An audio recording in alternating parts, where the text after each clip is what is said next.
Seja galhardamente bem-vindo a este podcast.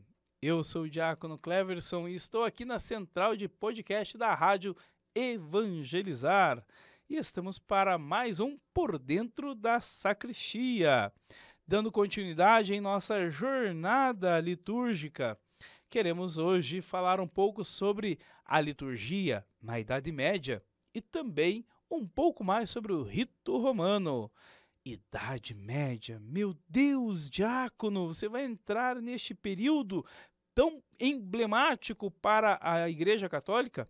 Mas é claro, pois é na Idade Média que a nossa liturgia ganha beleza. Você sabia disso?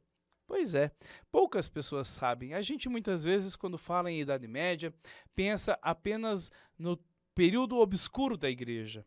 E que teve, claro, nós tivemos problemas na igreja, nós tivemos pecados na igreja, porque a igreja ela é santa e pecadora. Santa porque vem de Deus, pecadora porque é feita de homens. E por ter sido feita por homens, homens que não tinham tecnologia, que não tinham informações que nós temos hoje, cometeram muitos erros. E é óbvio que Deus é quem sustentou-nos em todos os momentos.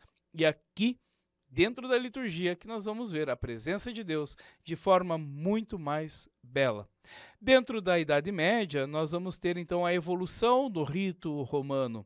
Esta evolução se dá por meio dos santos padres, que a partir daqui já não são mais chamados de santos padres, porque nós ingressamos na Idade Média. Então, estes santos, estes pensadores, estes filósofos, estes teólogos é que nos ajudaram nesta evolução do rito. O rito romano, então, ele passa a ser celebrado de uma forma muito mais bonita. Em latim, nós temos muitas expressões. Nós temos uma parte que permanece em grego.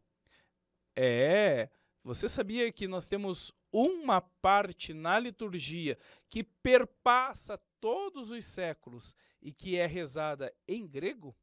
Não sabia? É o Kyrie eleison. Esta expressão não é latim, mas é grego. E tem toda uma teologia que nós podemos depois abordar em um outro podcast, se você quiser. Se você quiser, inclusive, vamos deixar essa enquete aqui, vamos levantar uma enquete. Você quer que a gente aborde este tema sobre o ato penitencial, sobre o Kyrie eleison? Se sim, coloca aí, quero sim, que você dê continuidade. Não, não quero, já sei de tudo. Então coloca, não quero, diácono, já está de bom tamanho.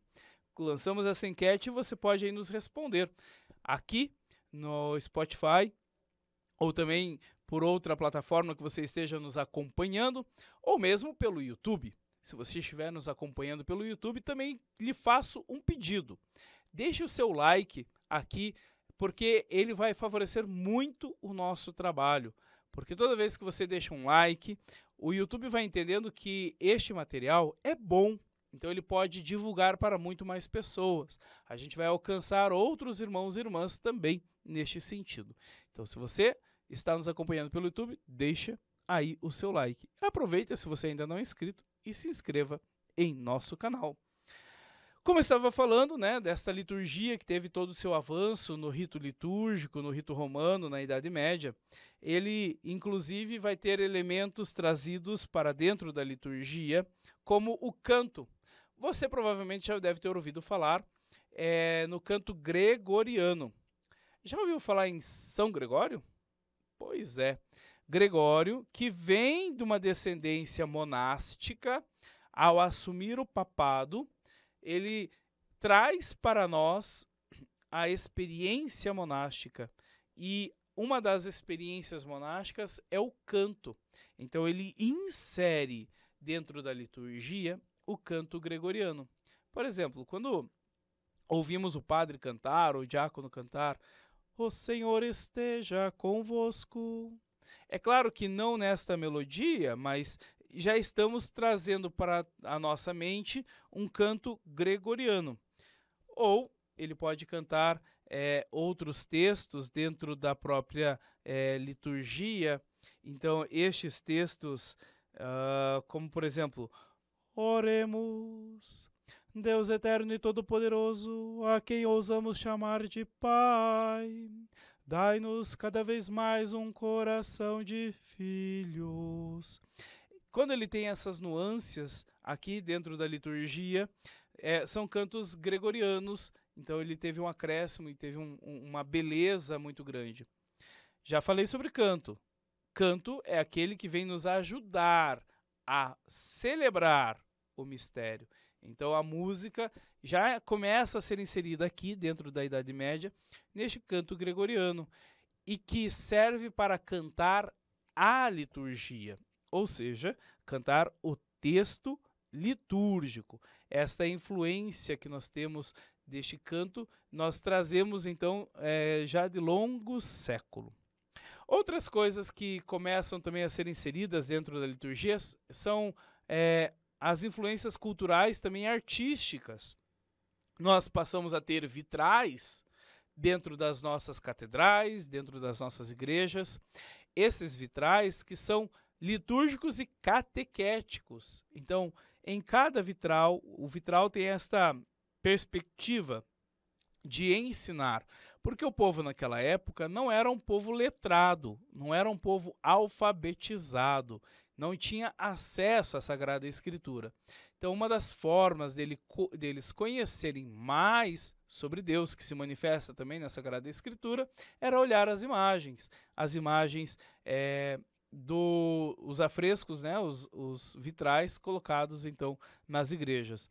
Outra forma são as próprias esculturas. Nós temos diversas esculturas que são inseridas também neste período. E a mais rica de todas as